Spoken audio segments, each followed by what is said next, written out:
Welcome to the Art Lady channel. Today we're making this prehistoric dinosaur, which is the Elasmosaurus, and he's a swimming reptile.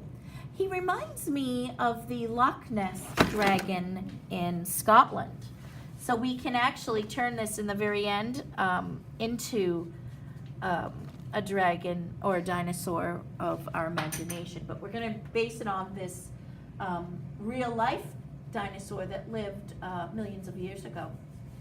He had a very long snaky-like head here, and if we look, this is the main shape of the the dinosaur, which is a giant letter C. So that's going to be our first letter that we're going to put in, or our first shape.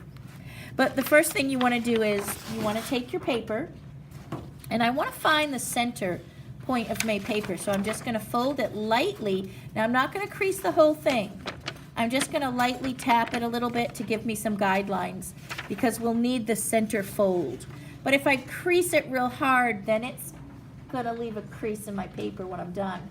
And sometimes when we paint over this, it affects the paint, so we don't want to do that. So just lightly crease it, and we're going to hold our paper horizontally on our page.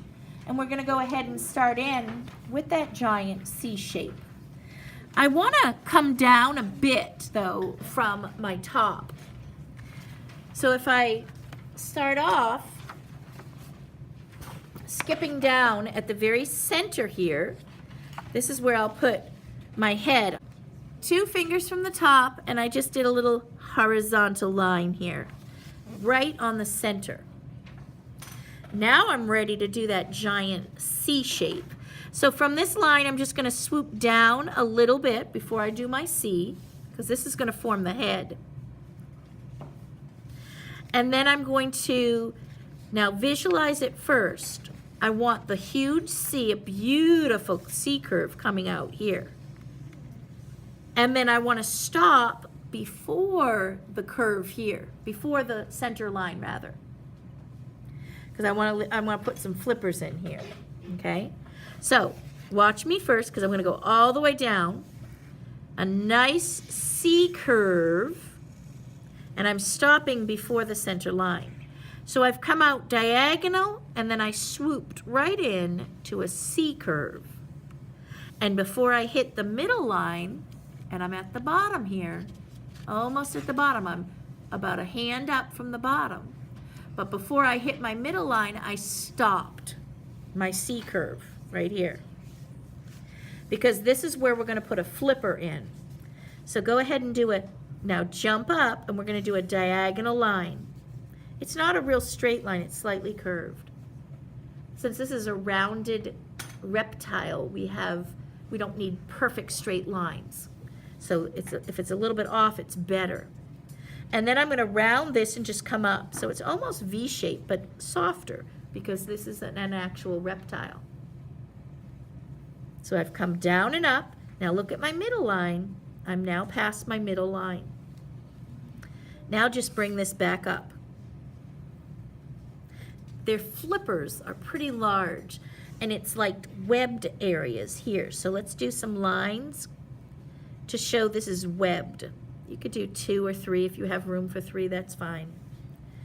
Don't make them the same length though. You don't want them to be perfect like that. Now we're going to work back up on our head here. So we have this coming up over past our center line. Now we're going to slowly taper down. And then we're going to round this for his little nose. It's coming down again. So it's come around.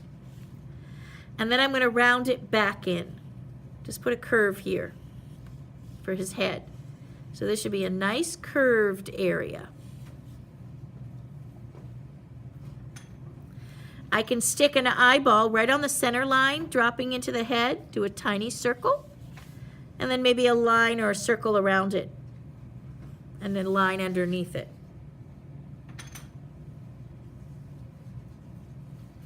Now his mouth is very long, so as long as, and I'm just going to put a little dot here for like a nostril. His neck does come above surface, just like Loch Ness, above the surface of the water. Now, we're coming down at the bottom here. I want this to be quite thick. So I'm going to jump up. If you find the head and the flipper, right on the center line, let's find the center between both of those and put a mark. Head, flipper, right on the center line, put a mark. This, we're going to come from this head. I'm going to come almost equal distance, and then I'll start curving out to meet here. Watch me first, because I'm going to do another elongated C shape. So I've come from this head area. I've come equal distance, and then I'm going to curve it gently right to the middle line. So keep this equal distance, and then it's getting thicker. A nice C curve right to the middle line. So now we have this beautiful, graceful neck. And now we're going to work on this large body. I'm going to slide my paper over here a bit for you to see.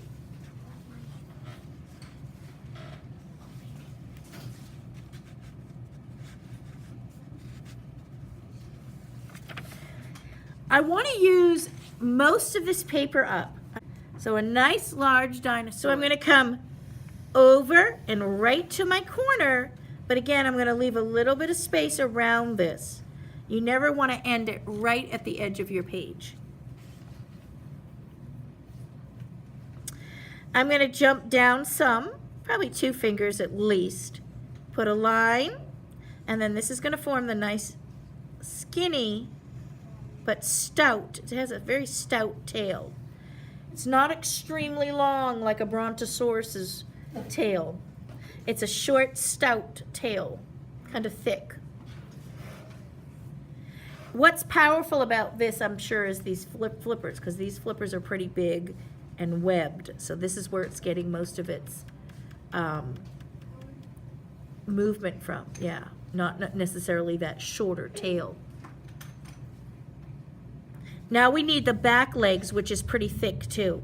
So I'm going to skip over, come across horizontal, and then we're going to come in with our diagonal line. So I'm going to come down with a diagonal curve.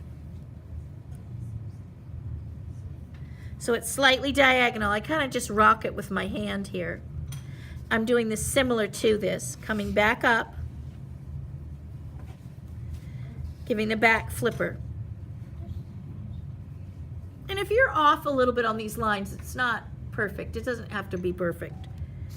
And then 2 little lines inside. Now you're going to just go ahead and connect. See where we have extras right in here? I'm just going to connect. So here we have our beautiful, graceful, I love the curves of this Elasmosaurus. Very beautiful curves. Now he is a water-dwelling dinosaur living in the water. So we're going to put the water line in right in here. So you want to come across, and when you do your water lines, you want to come across horizontal with a slight wave to it. So I'm going to have his head peeking out of the water, and I'm just going to go slightly giving a little bit of a wave to show that's the surface of the water. And I'm going to do the same on my other side here, just coming straight across.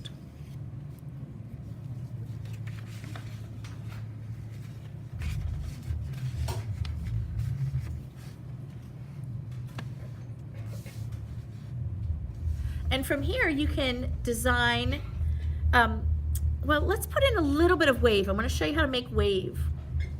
When you do surface water lines, it's slightly wavy, long, very long, slightly wavy, and you do them in groupings of 3, 5, but they're never the same length. So one is maybe shorter, but they never start and stop at the same place either. And maybe start here and go a little bit longer there. So it's varied in the lengths and varied where they start and stop. You never want to do it, say, 3 in a row like this. You know, that doesn't look like natural waves. It's ripples. Ripples in the water are gentle. Now if we put in the mountain or the hills or the land, if this is our horizon, either if it's an open ocean, you won't see land. But if you do see some land, I'm going to show you how to do that. It just rests on the surface, and you can make a hill or the shore. You can even put a mountain if you want to. If you make it like he's in Loch Ness, he is completely contained, so it is surrounded by land. You can put land all over, so that's up to you if you want to turn him into Loch Ness or not. And then use your imagination. You know, you can put whatever you want in. Sunken ships, sunken boats, logs. You can put in the ground here, which would be the sand or the sand or the seaweed. Schools of fish. I'll show you some of my examples from my other students. They even put in baby ones or parts of other ones you could put in, treasure boxes. Use your imagination. What might you find underneath the lock here? So have fun designing yours, and I'm going to show you some student examples right now. And this is after the first day before we added any color or paint. And if you haven't already done so, be sure to subscribe and hit the like button if you like my videos. And what I did for this is I added a little bit of texture on the dinosaur with some oil pastels, and then I used a light layer of watercolor on top to create a resist and to finish off the watercolor painting. I'm going to share with you quick some of my grade 4 student examples here. I really like the way the students added this little school of fish here. That's adorable here. And then some students added a treasure chest and some sharks, even the bird in the sun. Here's another really great treasure chest, and I love the ship, the sunken ship at the bottom. And these students were from 4th grade. And this was just right after the lesson, so they didn't have time to color it or anything. And then this one's adorable, how they added the little baby with it. And then, of course, the little anchors and things. But use your imagination and have fun creating your little dinosaur adventure.